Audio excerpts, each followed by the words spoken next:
Bueno, hoy vamos a hablar de las proposiciones. Tenemos dos tipos de proposiciones. En primer lugar, las proposiciones simples o atómicas, que son aquellas que no tienen oraciones componentes afectadas por negaciones o términos de enlace como conjunciones, disyunciones, implicaciones o bicondicionalidad. Estas proposiciones simples o atómicas no se pueden descomponer en otras oraciones. Pueden aparecer términos de enlace en el sujeto o en el predicado, pero no entre oraciones. Por ejemplo, está lloviendo. En cambio, las proposiciones compuestas o moleculares son aquellas proposiciones que no son simples, o sea que están afectadas por una negación o términos de enlace con otras oraciones componentes. Por ejemplo, está lloviendo y hace frío. Ahí vemos que tenemos dos proposiciones. Por un lado, está lloviendo y por otro lado, hace frío, unidas por una conjunción, o sea, unidas por la I. Ejemplos. Este es un ejercicio que te pido que pauses el video y trates de resolverlo, donde tenemos una serie de enunciados y tú tienes que decir cuáles son simples y cuáles son compuestos.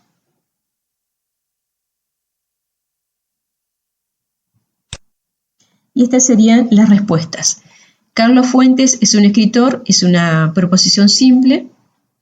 El seno de x no es un número mayor que 1, es una proposición compuesta, porque aunque no se puede dividir en dos oraciones, está afectada por una negación, acá donde dice no es un número mayor que 1. El 14 es factor del 42, es una proposición simple. La 4, el 14 es factor del 42 y el 7 también es factor del 42, es una proposición compuesta, ya que puedo dividirla en el 14 es factor del 42 y la otra proposición sería el 7 es factor del 42. La número 5 también, si yo digo el 2 o el 3 son divisores de 48, es una proposición compuesta que puedo dividirla en el 2 es divisor de 48, el 3 es divisor de 48. De la misma manera, la proposición número 6, que dice el 2 es divisor de 48 o el 3 es divisor de 48, es una proposición compuesta que se puede dividir en el 2 es divisor de 48 y en el 3 es divisor de 48. La proposición número 7, si x es un número primo, entonces x es impar, también es una proposición compuesta. Yo puedo dividirla en dos, diciendo x es un número primo, x es impar. En la número 8, si x es mayor que 10, entonces 2x menos 3 es mayor que 16. Ahí tengo dos proposiciones. X es mayor que 10 y la segunda proposición sería 2x menos 3 es mayor que 16. Y por último, la número 9, que dice no todos los números primos son impares, es compuesta porque tiene la negación. En este caso la proposición sería todos los números primos son impares. Después tenemos los operadores unarios y los operadores binarios. Los operadores unarios son aquellos que afectan a una sola proposición. El operador unario es la negación. Los operadores binarios son aquellos que afectan a dos proposiciones, o sea, todos los demás operadores excepto la negación. Ejemplos. No P es un operador unario, está afectando únicamente a la proposición P. P y Q es binario, afecta a P y afecta a Q. P o Q es binario, afecta a P y afecta a Q. Y P, entonces Q también es binario y afecta a ambas proposiciones. La negación también puede estar delante de un paréntesis. Por ejemplo, acá estoy negando el paréntesis P y Q. En este caso también está afectando únicamente al resultado de la operación que está dentro del paréntesis. O sea, afecta a todo el paréntesis, que puedo tomarlo como una proposición compuesta. Pasaje del lenguaje natural al lenguaje formal.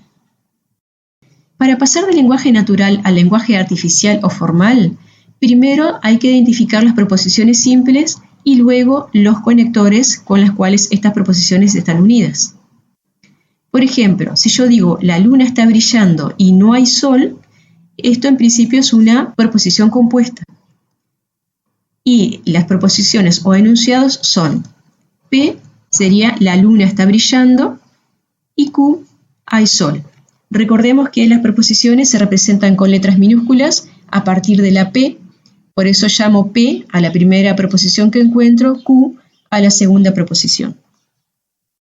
Y en lenguaje formal, si yo paso la luna está brillando y no hay sol, utilizando esta proposición P y la proposición Q, la fórmula resultante sería P y no Q. O sea, P, la luna está brillando, y no Q, que sería no hay sol. En forma inversa, pasar del lenguaje artificial a natural, considerando P y Q, siendo P el sol es redondo y Q 3 más 2 igual 5, que serían dos enunciados. Si yo tengo la fórmula no P o Q, cuando la paso al lenguaje natural, me quedaría el sol no es redondo, que sería no P, o 3 más 2 igual 5, que sería Q. O también, recordando que el no se puede decir también no es cierto, quedaría no es cierto que el sol es redondo, o 3 más 2 igual 5. Reglas para la formación de fórmulas lógicas. Las proposiciones compuestas o fórmulas son agrupaciones de átomos o proposiciones atómicas unidas por conectivas lógicas. Para que una fórmula esté bien formada, o FBF como llamaremos de aquí en adelante, se requiere seguir una serie de reglas que establecen si dicha construcción está bien formada o no.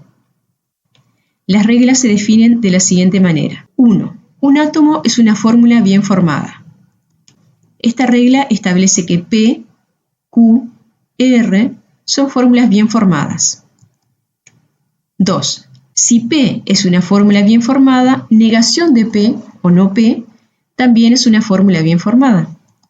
Esta regla establece que si por el primer punto P es una fórmula bien formada, la negación de P también lo es, y también que la negación de P también es una fórmula bien formada por aplicación del punto 2.